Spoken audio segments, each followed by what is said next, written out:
నేను చాలాసార్లు చెప్పాను ఫ్రెండ్స్, దేశద్రోహులు ఎక్కడో ఉండరు, మన దేశంలోనే ఉంటారు అని. ఒకసారి ఈ ఫోటో చూడండి. ఫ్లైట్ యాక్సిడెంట్ అయిన తర్వాత టైమ్స్ ఆఫ్ ఇండియా వాళ్ళు న్యూస్ ను పోస్ట్ చేశారు.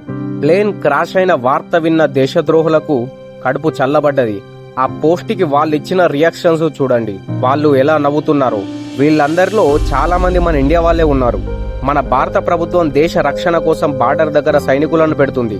కానీ నిజమైన దేశద్రోహులు లోపలే ఉన్నారండి. ముందు వీళ్ళని లేపేశాకే బార్డర్ దగ్గర సెక్యూరిటీని అరేంజ్ చేయాలి. ఇదిలా ఉంటే మన MEA spoke speaker plane crash గురించి మీడియా ముందుకు వచ్చాడు బ్రీఫింగ్ ఇవ్వడానికి. రాగానే ఒక చిరునవ్వు నవ్వాడు. అంతమంది చనిపోతా ఉంటే నీకు నవ్వేలా వస్తుందయ్యా. ఇప్పుడు ఈ ప్రమాదం ఎలా జరిగిందనే దాని గురించి తెలుసుకుందాం. ఫ్రెండ్స్, నేను ఎప్పుడు ప్రతి వీడియోలో మిమ్మల్ని వీడియోని లైక్ చేయండి, షేర్ చేయండి, ఛానల్ని సబ్స్క్రైబ్ చేయండి అని అడుగుతూ ఉంటాను. కానీ ఈ వీడియోలో నేను అలాంటివి ఏం అడగలేనండి. జస్ట్ మీరు చేయాల్సింది ఒకటి, కామెంట్లో ఎవరైతే చనిపోయారో వాళ్లకు ప్రగాఢ సానుభూతిని తెలియజేయండి, అంతే అండి. ఇక వివరాల్లోకి వెళ్తే, అహ్మదాబాద్లోని సర్దార్ వల్లభాయ్ పటేల్ ఇంటర్నేషనల్ ఎయిర్పోర్ట్ నుంచి గురువారం మధ్యాహ్నం 1:39 గంటలకు ఎయిర్ ఇండియా విమానం టేకాఫ్ అయింది. లండన్ కు బయలుదేరిన ఈ బోయింగ్ 787 డ్రీమ్ లైనర్ లో 242 మంది ప్రయాణికులు ఉన్నారు. కానీ టేకాఫ్ అయిన కొన్ని సెకండ్లలోనే విమానం కుప్పకూలిపోయింది. చెట్టును ఢీకొని ఒక మెడికల్ కాలేజీ హాస్టల్ బిల్డింగ్ పై పడిపోయింది. దట్టపైన నల్లటి పొగలు ఆకాశాన్ని కుమ్మేశాయి. విమానం టేకాఫ్ అయిన కొద్దిసేపటికి సాంకేతిక సమస్యలు తలెత్తాయి. పైలట్లు వెంటనే మేడే కాల్ చేశారు. ఇదేంటంటే విమానం ఆపదలో ఉందని తెలియజేసే డిస్టెన్స్ సిగ్నల్. మేడే అనే పదం ఫ్రెంచ్ పదం, అంటే సాయం చేయండి అని. పైలట్లు ఈ పదాన్ని 3 సార్లు చెప్పి ఏటీసీకి సమాచారం ఇచ్చారు. కానీ ఏటీసీ తిరిగి సంప్రదించేలోపు సిగ్నల్స్ అన్ని కట్ అయిపోయాయి. ఫ్లైట్ రాడార్ 24 ప్రకారం విమానం కేవలం 825 అడుగుల ఎత్తులో ఉండగా సిగ్నల్ కోల్పోయింది. క్రమంగా కిందకు జారుతూ చెట్టును ఢీకొట్టి హాస్టల్ బిల్డింగ్ పై కుప్పకూలిపోయింది. ఈ బిల్డింగ్ లో విద్యార్థులు ఉండేవారని తెలుస్తుంది. ప్రయాణికులతో పాటు కొందరు విద్యార్థులు కూడా ప్రాణాలు కోల్పోయారు. గుజరాత్ మాజీ ముఖ్యమంత్రి విజయ్ రూపానీ, 69 మంది మన భారతీయులు, 53 మంది బ్రిటన్ పౌరులు, 7 పోర్చుగీస్ జాతీయులు, ఒక కెనడీ వాసి ఉన్నారు.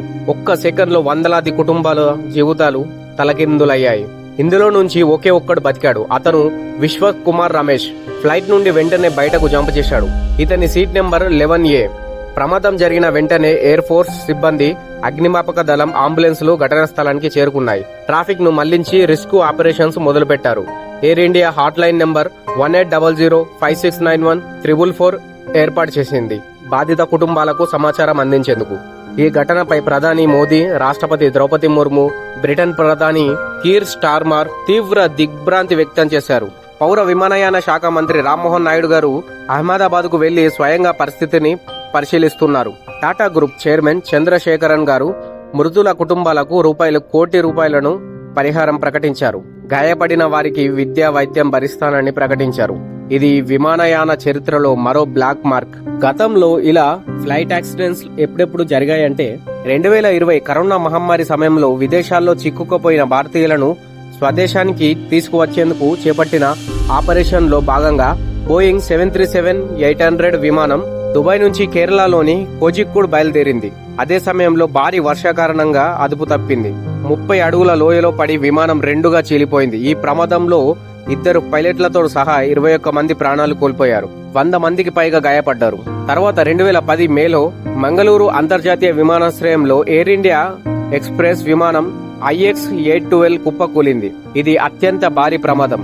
166 మంది ప్రవాసీ భారతీయులు ఉన్న ఈ విమానం దుబాయ్ నుంచి మంగళూరుకు వచ్చింది. సకాలంలో రన్వే పై ఆగలేకపోయింది. రన్వే దాటి లోయలోకి దూసుకెళ్లింది. మంటలు చెలరేగడంతో 158 మంది మృతి చెందారు. వీరిలో 8 మంది మాత్రమే ప్రాణాలతో బయటపడ్డారు.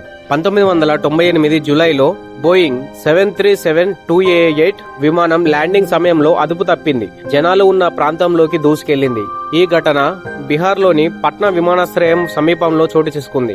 ఈ ప్రమాదంలో 55 మంది ప్రయాణికులు మరణించగా మరో 5 స్థానికులు ప్రాణాలు కోల్పోయారు. తర్వాత 1996లో హర్యానాలో మరో ఘోర ప్రమాదం జరిగింది. సౌదీ అరేబియా ఎయిర్లైన్స్ విమానం 763 కజకిస్తాన్ ఎయిర్లైన్స్ విమానం ఢీకొన్నాయి. సమాచారం లోపం కారణంగా ఈ ప్రమాదం జరిగింది.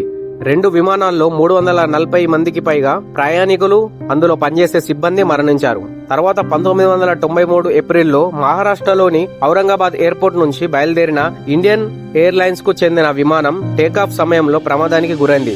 రన్వే పైకి వచ్చిన ట్రక్కును ఢీకొట్టింది. దీంతో విమానంలో మంటలు చెలరేగాయి. ఈ ప్రమాదంలో 118 మంది ప్రయాణికులు, 55 మంది సిబ్బంది పూర్తిగా ప్రాణాలు కోల్పోయారు. సో ఇది ఫ్రెండ్స్ ప్రస్తుతం జరిగిన ఘటన గురించి పూర్తి సమాచారం. అలాగే ఇంతకు ముందు ఏవైతే ఘటనలు జరిగాయో వాటి గురించి చెప్పడం జరిగింది. చివరిగా వీడియోని క్లోజ్ చేసే ముందుగా చెప్పినట్టు ఈ వీడియోను లైక్ చేయనవసరం లేదండి.